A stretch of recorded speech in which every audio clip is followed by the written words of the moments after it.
All right. Welcome, everyone. This is Unveiling, the podcast. My name is Jordan Bain. I'm a certified modern mystery school guide and Kabbalah instructor, healer, and teacher.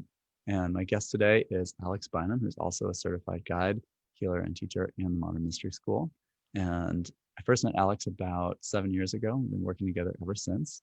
And she is also an active guide who's doing the same kind of work that I do in the greater Boston area. So it's an honor having you on, Alex. I'd love for you to introduce yourself a little bit, and we'll just dive right in. Sounds great. Thanks for having me, Jordan. Yeah, thanks for So like, yeah, so like Jordan said, my name's Alex Bynum. I used to own something called Empower You in Brookline, Massachusetts, and that recently changed to Empowering Path. And I've been with the mystery school since 2013. And I'm just so grateful to have found this path and so grateful to be here tonight. So thanks for having me. Yeah, thanks for being on. You know, something that I'm discovering, this is our fourth episode with this podcast, and it seems to really, we were talking a little bit before the episode here, it seems to really set its own topic each week, and that really is dependent on who I feel inspired to invite on the podcast. So when you came to mind, the topic sort of came to mind, and that was this concept of breaking free from illusion or fantasy, or breaking out of sort of the false identity or the false sense of self that we live in. And sometimes that makes a lot of sense to me with the guests that I'm inviting on, and other times I'm like, that's an interesting topic. We'll see where that goes during the podcast. So everyone has a unique path, right, in the mystery school, and I know that your path has gone through many different steps and phases. Can you share with our audience tonight just maybe your own overview of how your path developed with the school, like what brought you into this work, and what you saw early on after you found this work, and what you've noticed developing in the years since then, and then maybe where it's kind of brought you now to this point. And I have a feeling we're going to see how that's connected to our theme for tonight. Wow, that's a big question. Yeah. So I would say initially the thing that really brought me into the mystery school, which sounds kind of funny, was my eating disorder. So Mm. in the topic of illusion, right, I wanted to maintain this perfect body illusion, but I was really suffering with an eating disorder, which was bulimia and anorexia. And so I Mm. was really looking for something because I had tried a bunch of things and those things really helped me. Like all that stuff, it helped me, but it wasn't quite getting to the core of it. And I knew that I didn't want to live every day of my life waking up and just like, having to deal with food every day until I died. Mm. Right. Yeah. And so while those things were really great, it's still, when I woke up in the morning, I still was fighting this battle every day. And I was like, there has to be something else. There just has to be. So, but what was funny for me was the way my negative ego worked was like everything but spiritual healing. Like I would try everything but spiritual healing, but that was the one place I wouldn't go. And I know we met at a. What was that for you? Like, now that you look back, what was that avoidance or um Yeah, I mean, for me, it not was wanting to just see it? being from Tennessee. And so, if you're a spiritual healer in Tennessee, a lot of times there's a lot around that. And it's like somebody that speaks in tongues, or someone that's kind of lost it a little bit, or someone Mm-hmm. that doesn't shave, or someone that, like, all these things I had in my head around it Mm-hmm. based on my background. So I was like, oh, I can try everything, but I can't try that. And so I think we even met at a networking event. And I remember thinking to myself, like, yeah, no, thanks.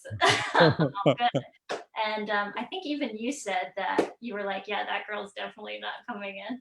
And I was like, um, so yeah, but anyways, I was desperate. And I think a lot of times desperation can create that desire to heal. And so I was desperate. And so I remember I went with my friend Steven to your meditation class. Mm. And it's not so much that I hadn't meditated before, but I'd never had an experience with energy like that before. And then as soon as it got into your healing space or into that temple that you're able to create in your space, um, I couldn't lie to myself anymore. I couldn't create that illusion there wasn't something there. Right. Mm-hmm. It was like, no, there's something here and I may not understand it with my mind, but my heart is telling me like, do this, go for this, you know? And I think I've pretty much seen you been to a meditation class or done something for the past 7 years every week. Awesome. So yeah, so that definitely created the drive to pursue this work. And then I think after I took a 2-day class called the Empower Thyself Initiation, within 6 months of doing those rituals, I just remember I woke up one day and I just had a whole day where I didn't focus on food. Like it just wasn't in my mind. Like it wasn't there. Like food was just food all of a sudden. And Yeah. I had like this, I know we're talking about illusion, but I had like this identity crisis because that was my whole identity. My whole identity was my eating disorder. And so like I didn't know what to do at that point. Like I just was going through this. I think I came to your office and cried because I was like, I don't know who I am. Because I had lost that illusion that I was this eating disorder. And then once that actually healed and I was able to move on to something else, I was kind of in this state of I don't know who I am anymore. Interesting. So yeah, so there's some context for you. Yeah, so that's like the first 6 months of finding this work. And you know, it's interesting, like so much with an eating disorder. I've never personally had an eating disorder, and it's much more common for women, obviously, right? Because of the expectations and body image that's put onto women and to girls. But whenever I've worked with people who have eating disorders, there's always this element of, and with any sort of like addiction, because an eating disorder is like an addiction. You know, it pulls your attention away from yourself. It pulls your attention away from your life. Like you said, it became your identity. And I don't know how many years that took for you. What would you say? Like from the time that started until the time when you really started giving it up? 17, I think. 17 years? Yeah. Wow. That's serious. And it's, you know, it's not weird at all because it's just super relatable because so many people have eating disorders. Right. And so many people, even if they wouldn't call it an eating disorder, are really, really concerned about their body image. And there's a truth to that, right? So this is like separating the truth and the illusion. There's a truth to our body image that is a little bit based in like your health, a little bit. But then we add all these other layers onto it that really have nothing to do with health or well-being, and they have to do with fulfilling someone else's imaginary expectations. Yeah. So there's an illusion going both ways. Yeah, or just fulfilling that self-worth, right? Right. Like, until I start, because through this work, right, you start to understand who you are. And if anyone's watching, it's like a work that just removes, like what we're talking about, removes the illusions so that you get back to who you are. But before I was introduced to this spiritual work, I had no idea who I was. So my body was who I was. So it made the addiction even stronger because now if who I am is my body, then, you know, I just have to keep that up or keep that illusion alive, because without that, you know, like I said, I had that identity crisis. I didn't know who I was anymore. Right. And this is kind of an epidemic these days for people to be identified with, I am my body. And even if they have a philosophy or a religion that says more than that, the evidence is so overwhelming in terms of how we interact and how we're judged or evaluated that our body is at least a major part of our identity. That, you know, what do you feel really gave you the strength to go beyond that and escape that? I know you're saying it happened through initiation, but can you say more about that for you, if you remember? I know this was like 7 years ago now. Yeah, that's true. I'm trying to remember. I think it's a good thing that I have to try to remember, because that just proves that the healing is there, that I have to try to remember. Yeah. To be that far beyond it that you're like, yeah, wait, you're like, what was that like? person? Wait, I was that person, right? Right. For a long time I was that person. What was the question again? What was the process like for you of coming from that identification with your body into, oh, that's just my body and I'm not my body? And I don't mean in a dissociative way, but in the way that we work within the mystery school, that's like a true realization of who you are. Like what did that look like for you, or during those 6 months? Honestly, it took learning how to meditate. Like if I could boil it down to a really simple answer, it was meditation. Because meditation just really creates, you know, I know it's cliche, but it really does create that quiet mind, and it really does create that I am something so much more than this. And it wasn't until I started meditating that I understood that, like, you know, this is part of the game. This isn't the whole game, right? So if we want to keep it really simple, it was just really meditation that pulled me in that direction. Maybe I think my soul always knew that I was something much more, but I was just caught in that addiction cycle that you were talking about, right? And then it took a certain level of pain to get me to meditation classes. And then once I was in the meditation classes, then I was able to start seeing it differently.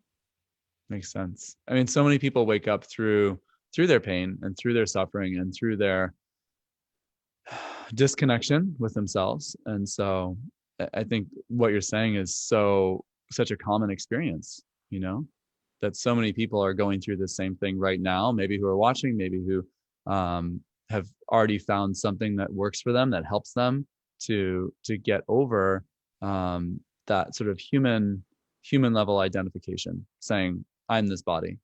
And there's also the thoughts too, like, because our thoughts will often cycle and cycle and cycle through the same patterns again and again and again. And then we can get really identified with the thoughts too, right? Right. And when we have all those thoughts going on, those seem pretty real. Yeah, they feel like you, right? Right. And yet, are those even, are they real? I don't know, are they? That gets us right back to our topic. Like, what is illusion?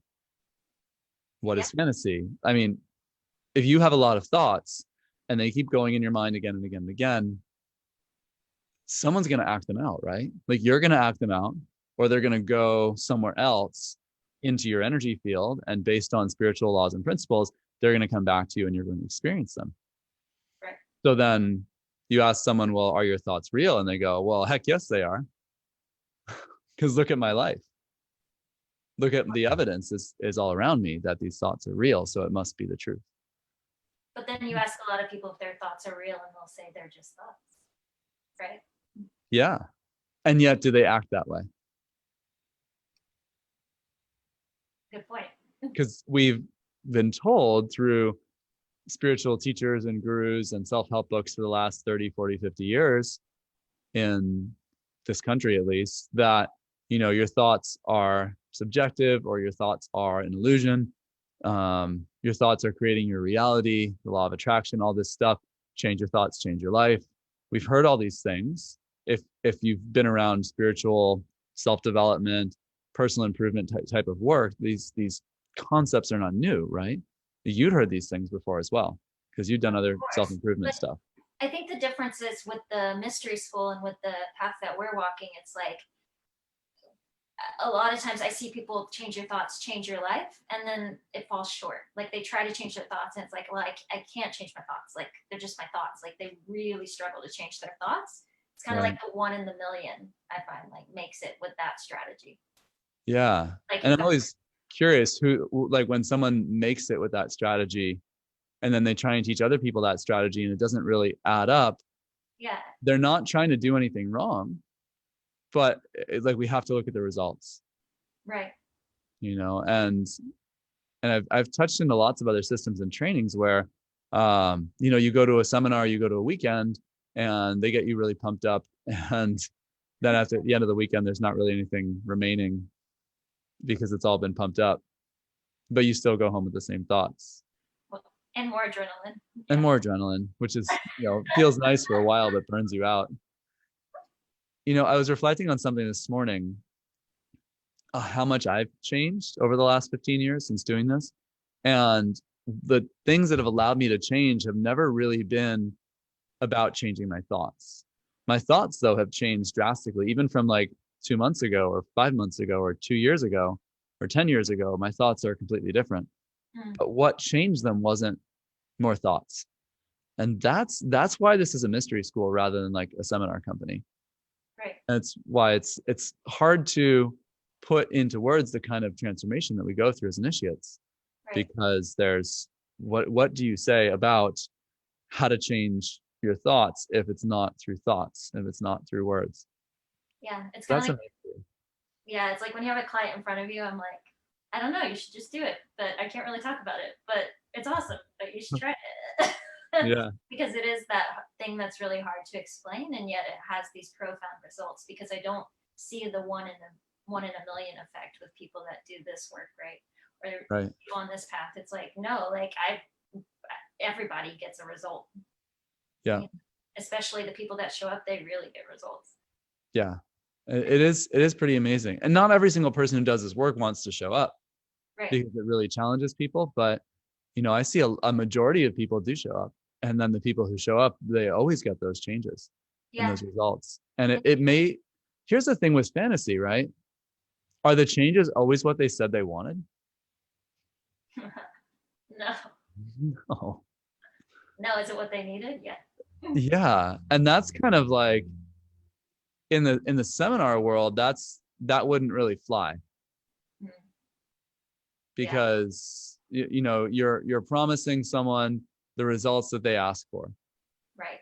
This tangible result. I need to know I'm going to get this thing, right? And in the mystery school, we don't promise that. Right. And we can't say like, here are my 3 steps to ultimate financial success, and like buy my ebook, and the 12 steps to relationship happiness are right here, and I did it in my life, so if I did it in my life, you can do it in your life.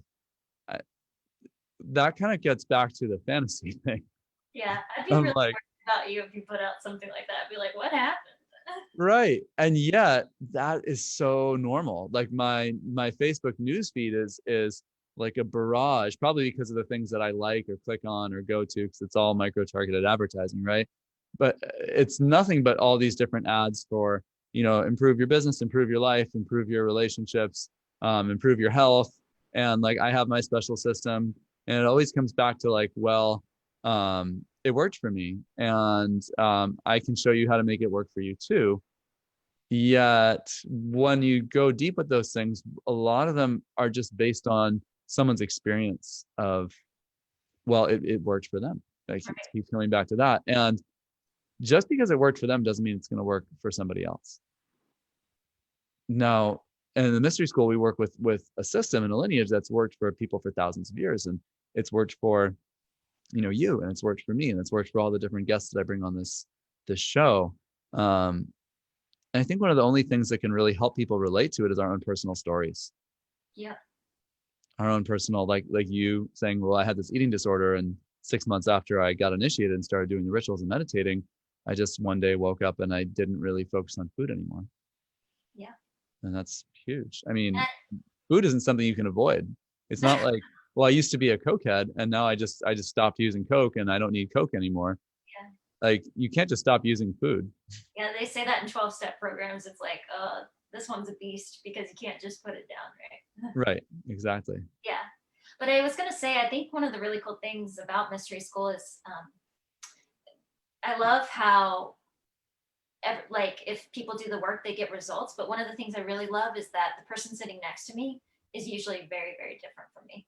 And I, in seminars or certain tribes, it seems like everyone's kind of the same flavor. Yeah. But in mystery school, it's like the person next to me has like so many different life experiences or something like that, and yet they're still using the system that's giving them a certain result for what they need to learn about themselves.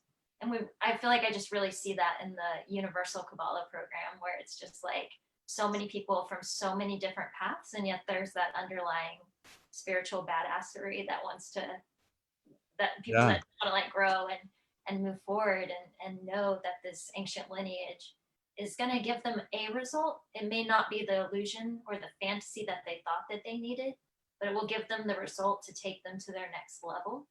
And so, I know we're both guides, so it's like it's sitting in front of a client. It's like, usually I will tell them, I don't know what this will do for you, but I know that it will serve you and that it will take you to where you need to go. Right? Yeah, absolutely. So let me ask you a totally different question. How would you define the soul? What would you say, not to me as a Kabbalah teacher, not to me as a guide, but how would you define the soul for a new client who's coming in, who's sitting in front of you? And beyond the context of any specific religion, because the mystery school is not a religion. So we're not talking to like the Christian faith or the Muslim faith or the Hindu faith or anything like that. We're just saying, how would we define the soul for a client who's who's new to this kind of work, who's sitting in front of us? I would say based on this conversation, it's what's left when there's no illusion.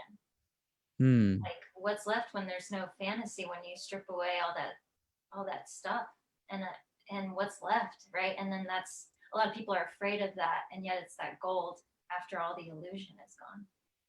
So for me, I think that's, in this moment, that feels like how I would define soul.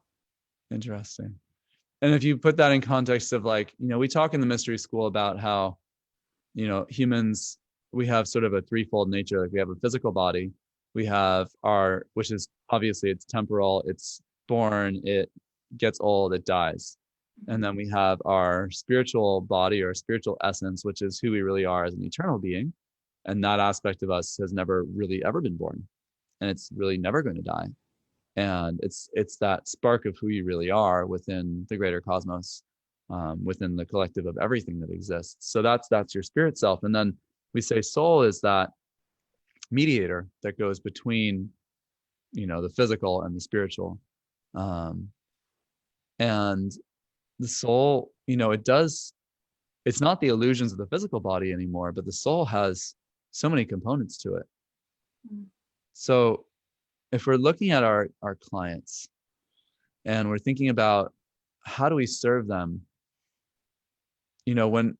when someone comes to us, in my experience, the contact with the soul is not strong for most people in modern times. I don't know what you'd say in terms of your clients, but I'd say the same. I'd say the physical world is, and physicality is much more, there's much more awareness around that. yeah. And yet when someone's on a path where they're waking up, whatever you want to call that, waking up, the soul is like screaming for something. And if it weren't screaming, they wouldn't come to our door. Right. If they weren't like some sort of desperate measure, like you said. Now, maybe they have a desperate measure on a human level that they can recognize, or maybe their soul is just having this desperation inside that it doesn't know really what's going on, but there's something that's trying to bubble up to the surface. And I see actually these days, when I first started as a guide like 9 years ago, doing initiations and teaching classes in the mystery school, more people who came to me were more overtly desperate.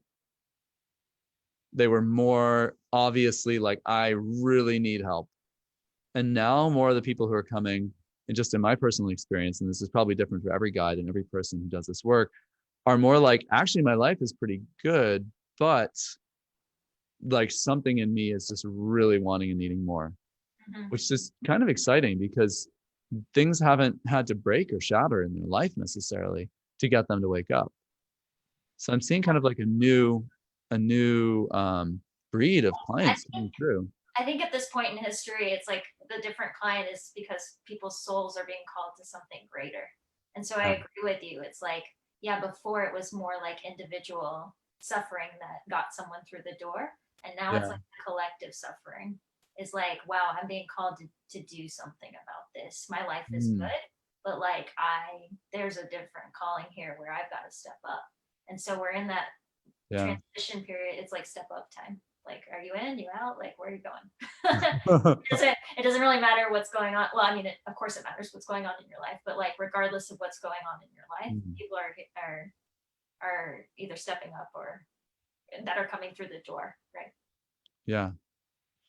So going back to you, what would you say between that time when you really sort of cleaned out your eating disorder, and that was like 2014, I guess, until now, like how would you summarize like the different steps that you've gone through, like the major phases of Alex? What have been those major phases from like the major illusions of Alex? Yeah, or the major accomplishments, or however you want to frame it. That's a great question. I mean, the one thing I can say is I've always just, I was addicted to my eating disorder, and I decided to get in some ways addicted to the light, right? And I was like, well, if I follow this path, if I'm going to be addicted to something, I might as well be addicted to the light. So I'm just going to keep on this path. And so I went through the eating disorder thing, and then that created the identity crisis, but I had the support through this work not to have an actual identity crisis, but to keep going. And so I just knew that, you know, yes, there's been a lot of suffering in my life, but I've also always had that like deep call that we were just talking about, where it's like, I've got to step up.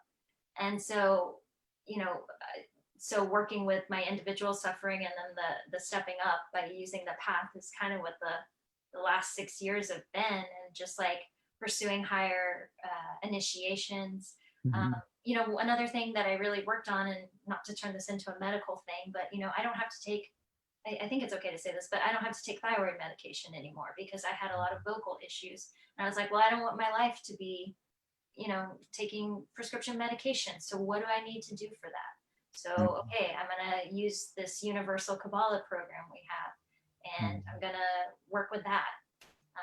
Another physical thing, I had alopecia and my hair was falling out, and I had to look at that. And that was about letting go. And then my hair grew back. So there's just been like a lot of different individual struggles that I've gone through and overcome, having to heal my own stuff. And then there's always been the greater call to stick to the path over the past 6 years and like serve other people, and not let my own not let my own suffering stop me from serving either.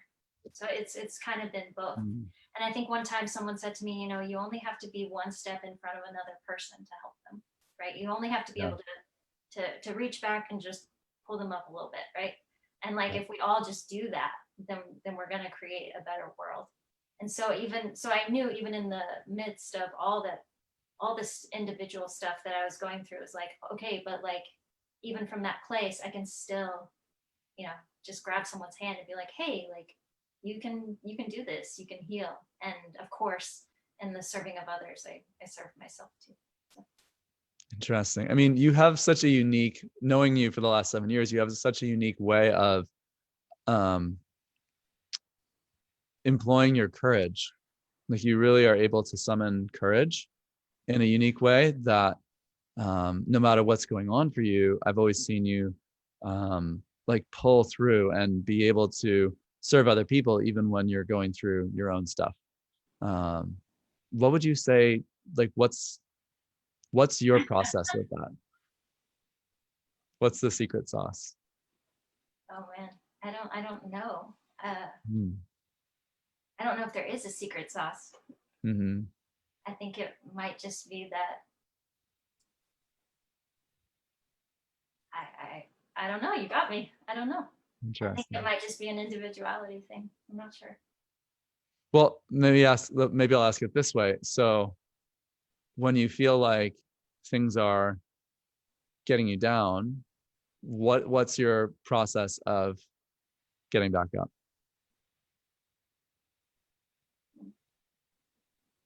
I mean, that kind of taps into like the why question, like why, which I know a lot of people refer to in the personal development world, like why. And I think a lot of times it's just because, you know, everybody in this world has suffered, and everybody goes through suffering. And I know for myself, like with the suffering that I've been through, like I would never want that for someone else, right? So it's just like, of course, I'm going to pick myself up because I've got a torch to carry, and that's what we do here. And that's what you do, and that's what I do, and that's what our colleagues do. So I just, you know, just keep going. So can anyone carry that torch? Sure, but they have to want it, right? Yeah, I mean, you have to want to carry the torch, I think. And have you just always wanted that since you were like a little girl? What drove you? Oh, these are such good questions. I don't know. I think in a certain sense, I came out of the womb ready with the torch. And in another sense, like I think, you know, whoever's watching this, like whatever your suffering is, there's no denial that we've all at least seen suffering. You turn on the news and it's there, or you walk outside and there's people suffering, and it's just like, I've just always known I was going to do something about it. I didn't know how. I didn't know yeah, I didn't know how until I met you and found out about this path. But yeah, I just I couldn't do nothing. Yeah. And What that's would you say to those people who are maybe in that same boat right now? Maybe they know that they can't do nothing, but they don't know what to do. How would you say have a conversation with you. have a conversation with you or you or or me or another guy? in Yeah. grade school, right? Because um, there was a lot of times where I tried to like, oh, I'm gonna do this, and not that this is wrong, but I'm gonna join this organization, or I'm gonna fight for this specific cause, or I'm gonna do this or travel to this country and do this thing, which if you do that, that's awesome, like that's totally cool. I'm just saying, like, for me it felt very confusing, like, well, which one am I supposed to pick, because everybody needs help. Like, Hmm. which avenue am I supposed to go? And I didn't realize that I had to do a lot of internal, like, start at home, start here, and then carry that out, or carry that torch out, like we're talking about. And what does that mean for you when you start at home? It means what you've been talking about is basically having that courage to start Hmm. at home, right? Having the courage to be like, oh, all right, well, I've got to I got to start here, because if this, I can't really serve another person if I'm a mess. Yeah. So cleaning up whatever the mess is for you, Cleaning up the illusions, yeah. cleaning up the illusions in that. Yeah. I mean, getting back to like illusions, getting back to whatever we want to call it, fantasy or delusion. When I see people suffer, when I see people go through their challenges, I notice that usually we really torture ourselves and we make it harder. That maybe there's a lesson. There's always a lesson. There's always something we can learn. Um, but then there's something where a person's lessons only have like this much runway, but then we like extend the runway, you know, way far in the other direction. And then we just keep like bouncing the plane along the runway. And like maybe we've already touched down into the lesson, but we're just like skidding and spinning out on the ice or whatever the analogy is in this.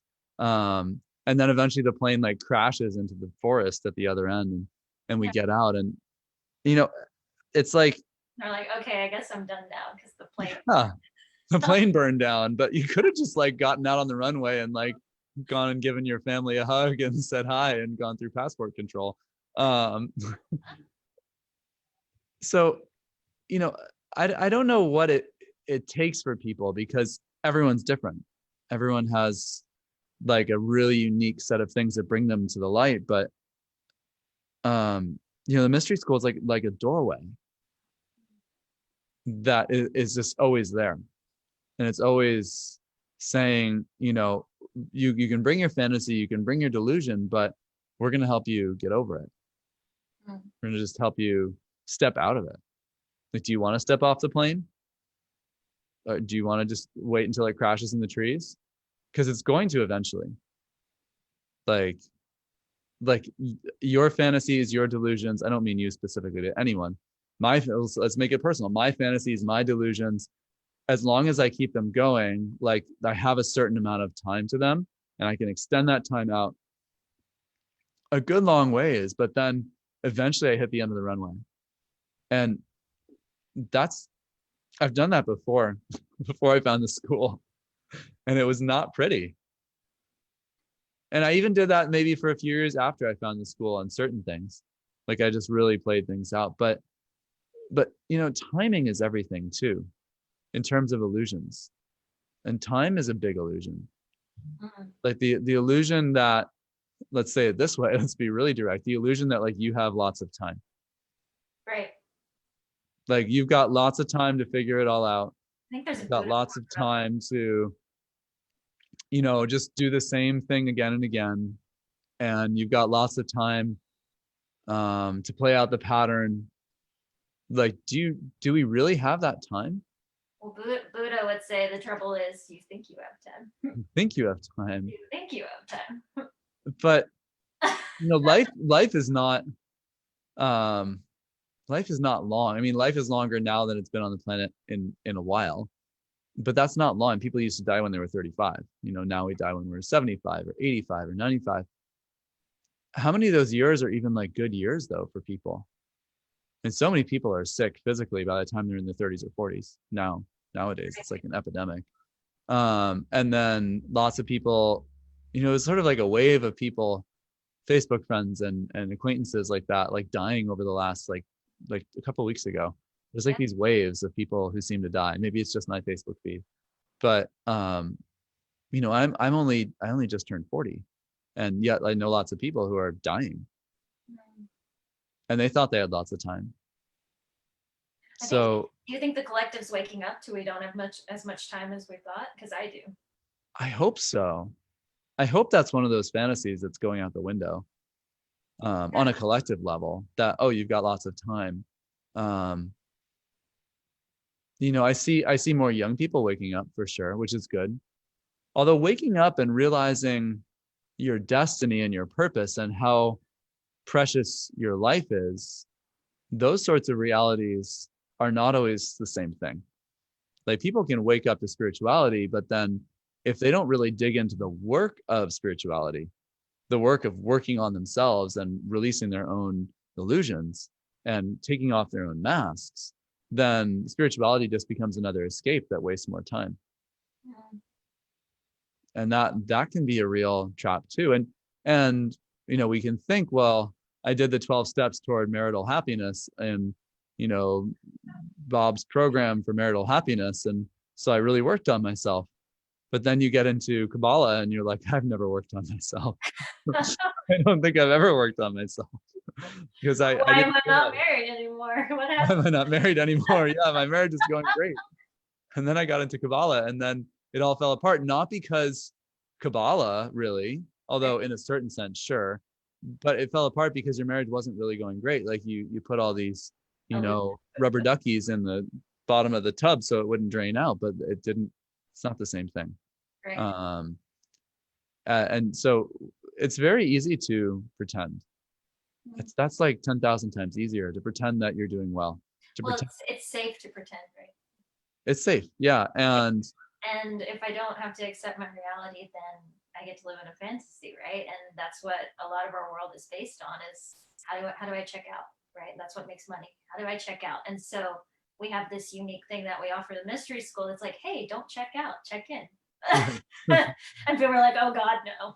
Yeah, no thanks, I'm out of here. We're like, no, really, you can check in. Like, here's your ticket and this is your room and this is where you go, Right. And so when I found the place I could actually check in, that was such a relief. Like, yeah. Oh, thank you, God. Like, thank you so much. I can finally check in. Like, I don't have to figure out if, this seminar, no offense to seminars, but if this seminar or this workshop is the next best thing, I can just check in and actually figure out what's going on with myself. Yeah. That it kind of feels like coming home for a lot of people. They're like, oh, I'm like home with myself. Yeah.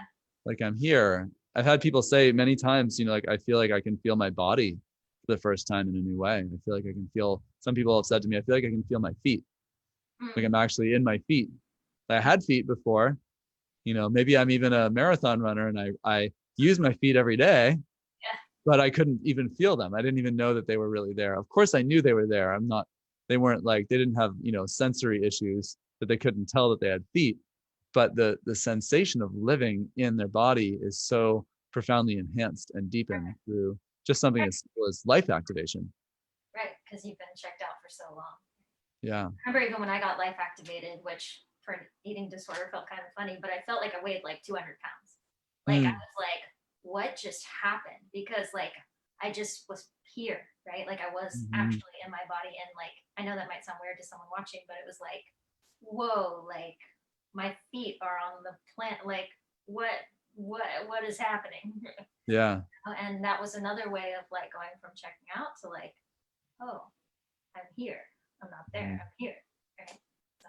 Yeah. And it's when more of you can be in your body, there's so much richness to the world that's not about suffering. That's not about fantasy, but it's not about illusion. And little kids kind of live in that state. Like little kids don't have too many fantasies. They have inner child needs, like they need to feel safe, love, and express themselves, the three basic inner child needs, but they don't really have fantasies. They have imagination. They have imaginations, which is really different than fantasy. Right. Right. And like fantasy is kind of like a story. Fantasy is like, oh, it's going to be this way because I want it to be that way, because it's going to let me avoid feeling how it actually is. Right. And kids might have that as they grow up, especially if they come from like a really difficult family situation. Well, I want mom and dad to be happy, so I'm going to take on their pain so that they can be happy. And, the magnetic absorption of someone else's pain might make them feel better temporarily, but then just like most like dogs and cats do that for their owners, and then the dog or cat dies of cancer and the person is still healthy, and they're like, oh, it's so sad that Buffy died of cancer. Like, yeah, Buffy took your cancer. Like, thanks, Buffy, for taking my cancer, so that I didn't have to go through that. But that doesn't, it's not really healthy for animals even to do magnetic healing like that, where they pull in the energies of their owners and then suffer with those energies and try and make their owners happy. But little kids do that too. And that's how we take on so many of our original fantasies, is this desperate combination of like what's going on with our parents. And how young. Yeah. And that's so young, like in the womb we do that. Like if you really have done inner child work on yourself, like there'll be times when you're really deep in meditation, like working with your own child self, and the memories are not even from when you were even born yet. They're just when you were in your mother's womb, and like things were not good with mom and dad, and then you wanted it to be better. You took on something, and your programming even started maybe before you were born. That happens. Yeah, the fantasy can start before you're born. What's that? Isn't that crazy how it's almost like the fantasy and illusion can start as soon as you're born? Yeah. And we then really, stack stories on top of stories. We hope it's going to get better. Right. Maybe some people came from really good families and really good parents, and their parents are their best friends, and everything was just so awesome growing up, and their parents just modeled amazing behavior for them, and deep, profound love, appropriate touch, intimacy, proactive, positive communication, assertion instead of aggression. I don't know many people like that. I have some family members who are like, the mom and dad are both therapists, and like on their last kid, they were able to do that after having like 5 other kids. Finally, by the time they had their like 5th or 6th kid, that kid came out kind of normal. But that's rare. Yeah, I was gonna say that's really rare. I don't think most people walking through the door had that. No. And I think most people that I see on the street also, even though they might not be walking through the door and they might not feel ready to really heal, they've got stuff to heal. They've got usually a lot of stuff to heal. And, when will you crack that door open? When will you crack through the illusion? People have to decide that that's worth it, obviously. Yeah. They have to decide that it's worth it to crack through the illusion. And what's on the other side of that illusion is, like you said before, there's not really a guarantee. Like we could give a guarantee and say, well, on the other side of the illusion is financial abundance and all joyful things at all times. I mean, like you and I can both say as guides, like life always, when you're living in your true self, it always trends towards something better and better and better. But there's not just like one thing that everyone gets. Right. Like what a good life is to you is not the same thing as what a good life is to me. Right. And having a good life, despite all the illusions, that's a difficult path, but it's simple. The illusions are actually really hard to maintain. They take a ton of energy. They're very complex. The stories that go into them are confusing, and they're dissonant, and they splinter our psyche into different pieces. It's like what it's very draining. They're very draining, and they don't have a good rate of return. Like the return on investment with stories is really low. Like more stories, basically. Like If you invest in stories, like you're just going to get more stories. And then you have a very interesting ego, an interesting personality with lots of stories to tell. But these aren't stories that like you sit around a campfire and you want to tell, because Yeah, no that one you really want wants to to hear hear about. you whine about it. Yeah, that's Or if they do want to hear you whine about it, they're not your friend. right. Misery loves company. So you will have people to tell your stories with, but they're also going to be the people who are in the same level of misery as you are. Mm. So then, what's it going to take to want to break out of that? There's a certain kind of loneliness, I think, at first of breaking out of your stories, because in the world of fantasy, there's always like 10 people who are there to feed your fantasy. I think it was you actually that said like the best way to heal your story is not to have one. Hmm. And I think you said that a long time ago, but I just remember being like, Hmm. damn, like, yeah, that's right. Yeah. It's like, shit, that's amazing. Not having one. And that's a lot of work to not have one, but then it's really easy. Right. The work to release a story so you can get to the point where you don't have one, that's really hard work. But then when you actually get to that point, then you're really free, and then you can really do anything. Right. And yet it's our stories that help others. So it's like the illusion. That's like that pathway that we carve as guides. We were talking last week about this. It's like you carve a unique pathway as a guide. Mm. The pathway that you carve through the energetic matrix of the human consciousness, whatever you want to call that, like the archetypal path that you walk on is unique to you. And yet, because it's an archetype, and archetypes are like higher shared collective consciousness,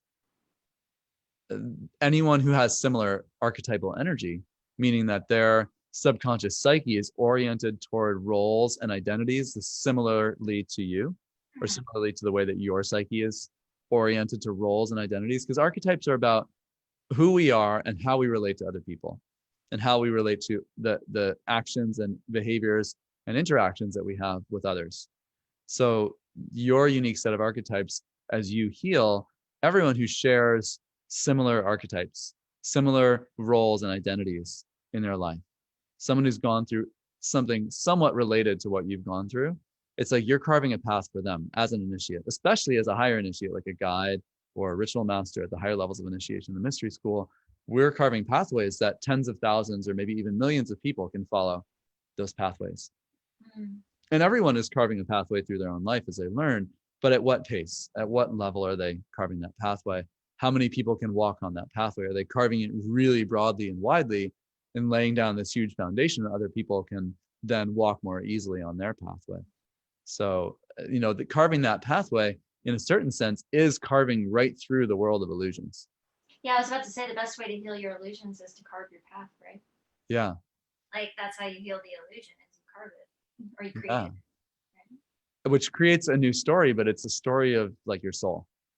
Right. It's instead of a story of like what your parents did or like what happened to you. It's a story that like we actually want to hear around the fire. Right. It's like a hero, heroine, mythical adventure story Right. instead So of, story. here's how I won the battles. Yeah.